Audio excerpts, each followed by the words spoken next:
Sabah al-Khair. Bonjour tout le monde.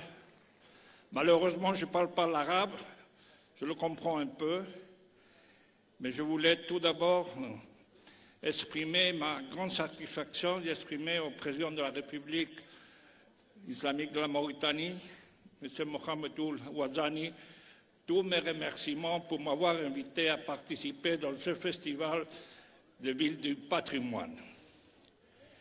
Mes chers amis, Monsieur le maire de Ouadane, Monsieur le gouverneur, Monsieur le Wali, mon cher ami le ministre de la Culture, Ould Madou, c'est avec beaucoup d'émotion, c'est avec beaucoup de remerciements que je m'adresse à vous tous au nom des Nations Unies avec un message chaleureux du secrétaire général Antonio Guterres.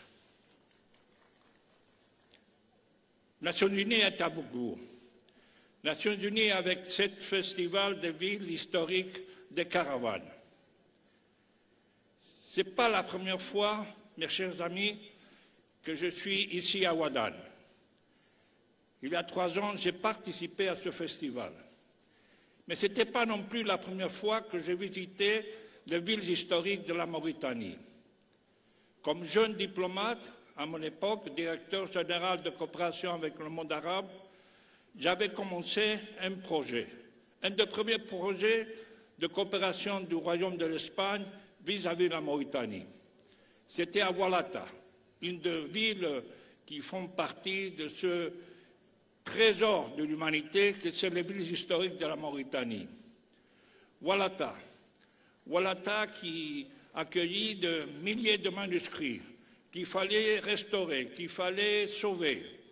Et je suis allé 3 fois à Oualata, j'ai accompagné Sa Majesté la Reine Sofia, j'ai accompagné à plusieurs délégations espagnoles pour découvrir l'intensité du rappel de la mémoire collective de toute l'humanité. Mes chers amis, nous sommes ici à Ouadane et l'émotion me demande de faire une réflexion. Quel était le monde il y a 11 siècles? Quel était le monde dans ces villes, Oualata, Ouadane, Chinguetti, Tirizrit, accueillis des caravanes qui partaient du fond profond de l'Afrique, du pays de l'or, qui traversaient le Sénégal, qui arrivaient en Mauritanie, qui arrivaient à Ouassiz, qui montaient sur le Maroc, l'Espagne, et qui arrivaient même en Pologne, et qui même ils se dirigeaient vers le Caire.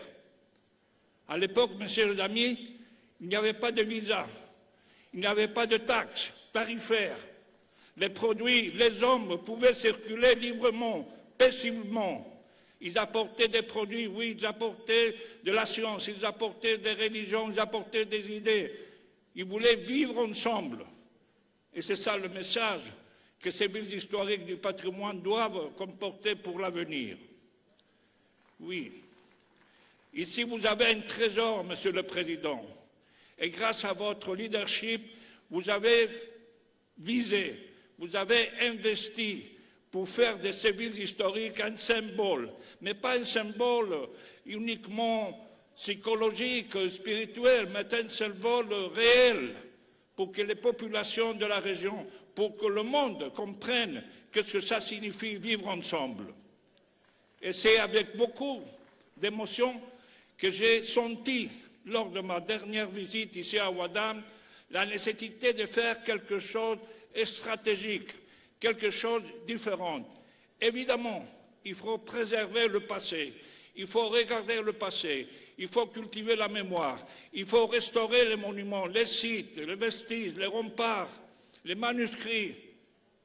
Mais il faut vivre le présent, Monsieur le Président. Il faut regarder le futur.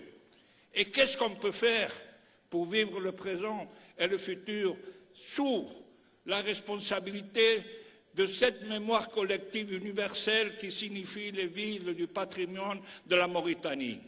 Ça signifie, Monsieur le Président, de voir avec une puissance de générosité et d'engagement, un monde différent. Quand je vous disais là, quand je suis visité Ouadane il y a 3 ans, et j'ai été ému par l'histoire, par la responsabilité collective, je suis rentré en Europe, je suis rentré à New York, et je me suis dit, qu'est-ce qu'on peut faire? Et une idée est venue à ma tête. Une initiative a commencé à se développer dans mes pensées, dans mes actions et mes initiatives comme haut représentant des Nations Unies pour l'Alliance des civilisations. Vous êtes tous conscients et vous connaissez ce que la République populaire de la Chine a fait avec le renouvellement de ce qu'on appelle la route de la soie. La route de la soie, oui, pour les Chinois, ça a été une action stratégique forte. C'était récupérer cette vieille, historique, légendaire route de la soie pour unir la Chine avec l'Asie centrale, avec l'Europe, avec la Méditerranée, avec l'Afrique. Mais avec quoi? Avec des infrastructures, avec de la communication, avec des investissements, avec du commerce, avec de la culture, avec les jeunes et les femmes et messieurs qui se rencontrent, avec le tourisme. Et qu'est-ce qu'ils font? Ils font une volonté, une initiative stratégique d'unir, de communiquer, de respecter mutuellement. Moi, ici, aujourd'hui, ici à Ouadane, en face, avec le sentiment modeste devant le président de la République de la Mauritanie, je vous fais une proposition, Monsieur le Président. Faites, avec des pays européens, une nouvelle route de la caravane. Une nouvelle route de la caravane pour ce siècle XXI. Oui, avec des infrastructures, avec des investissements, avec le commerce, avec des idées, avec la culture entre l'Europe et l'Afrique, la Mauritanie, le Maroc, l'Espagne, pays frère de la Mauritanie.